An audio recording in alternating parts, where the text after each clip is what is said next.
Nathalie, moi je voulais te poser une question. Aujourd'hui, de plus en plus, on est dans un monde dématérialisé, hein. Beaucoup de documents se font via Internet, via les formulaires sur certaines applications.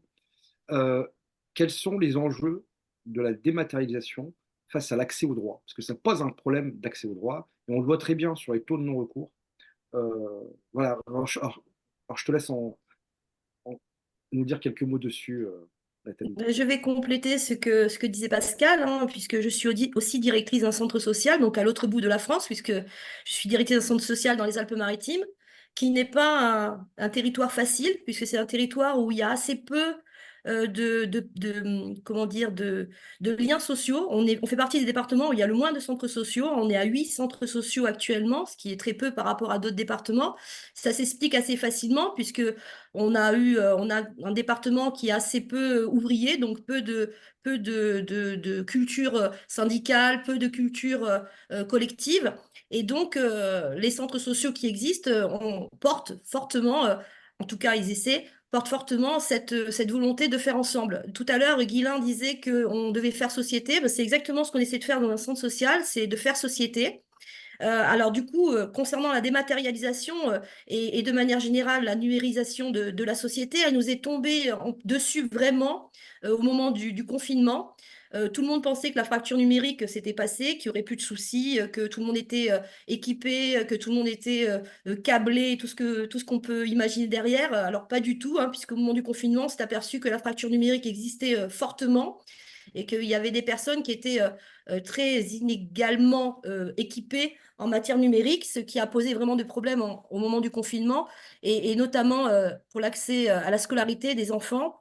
Nous, on était ouverts, puisqu'un centre social fermé pendant une crise sanitaire, ça n'avait pas de sens pour nous. Donc, nous sommes restés ouverts, comme de nombreux centres sociaux qui, au passage, avaient une dérogation, hein, puisque ça faisait partie des équipements, des rares équipements qui avaient le droit de rester ouverts pendant le confinement. Donc, nous en avons profité.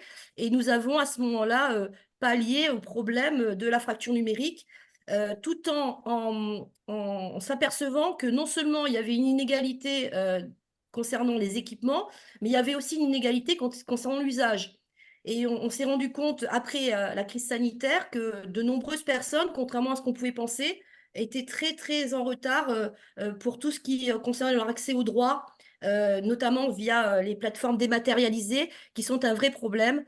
Nous, toute la journée, on reçoit des personnes qui ont des soucis d'accès à leurs droits, tout simplement parce qu'ils ne savent pas utiliser correctement tout ce qui relève de la numérisation. Donc, on passe beaucoup en accompagnement personnel. Alors, on nous demande, nos financeurs nous demandent de faire beaucoup d'accompagnement collectif.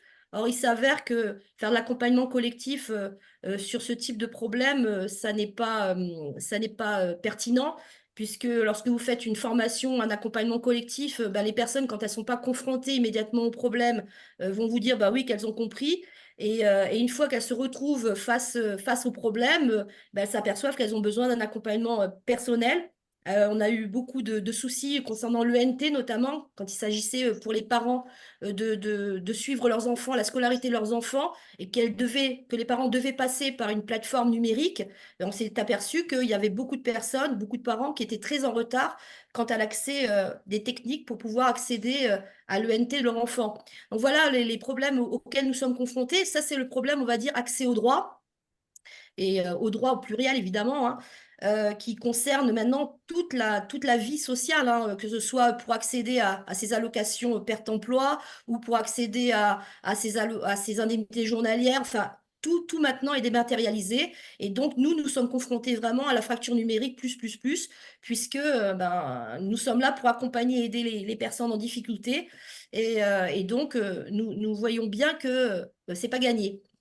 Alors ça, c'est la première partie. Et alors, c'est pas une question d'âge, hein, contrairement à ce qu'on pourrait penser. C'est pas forcément les personnes ici, elles sont plus sensibles à cette difficulté que les plus jeunes, mais ça concerne aussi des personnes qui, par exemple, ne savent pas parler le français, ne savent pas écrire le français, donc ne savent pas le lire. Et donc, il y a vraiment une grosse difficulté concernant l'accès au droit maintenant via cette dématérialisation qui est un vrai problème, qui enlève de l'humain, en fait, hein. Donc, nous, on est là, dans les centres sociaux, pour remettre de l'humain là où on va dire le progrès entre guillemets l'enlève.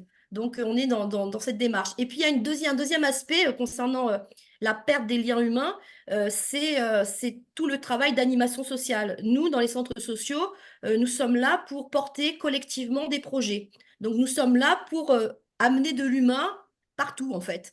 Et on s'aperçoit qu'il y a une sorte de délitement du rapport humain.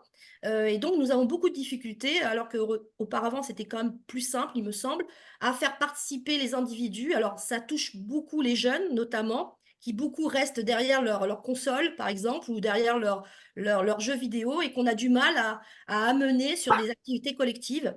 Alors, pas ceux qui pratiquent une activité sportive, parce qu'eux choisissent de fait de rentrer dans une démarche collective, mais beaucoup de jeunes et des enfants restent enfermés dans leur chambre. Donc, nous, notre travail, c'est aussi d'aller les chercher, d'aller leur proposer des projets innovants qui puissent les intéresser pour les sortir de leur chambre et essayer de travailler avec eux. Alors, via, bon, ça, les centres sociaux connaissent bien, des bouges ta place ou des activités en soirée.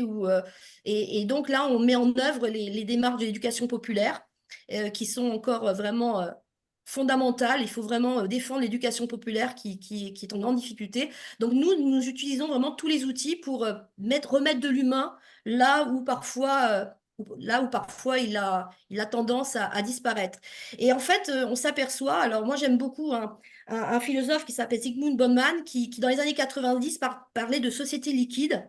Alors on était dans les années 80-90 et on pensait que c'était quelque chose qui était impossible, puisqu'on vit en société, donc par définition, on vit entre humains et on met en œuvre des liens sociaux, et on s'aperçoit que finalement, et je pense vraiment que la crise sanitaire a été un révélateur, on est en train progressivement de perdre de la matière humaine, de la relation humaine, et je ne sais pas si c'est le progrès. Si c'est le progrès, c'est inquiétant, parce on est censé faire société, et si on perd la relation humaine, la relation sociale comme étant quelque chose de normal et de fondamental, eh bien, je pense que notre société risque beaucoup de perdre en qualité, évidemment, et je ne suis pas sûre que ce soit le progrès. Merci, merci Nathalie pour ton témoignage.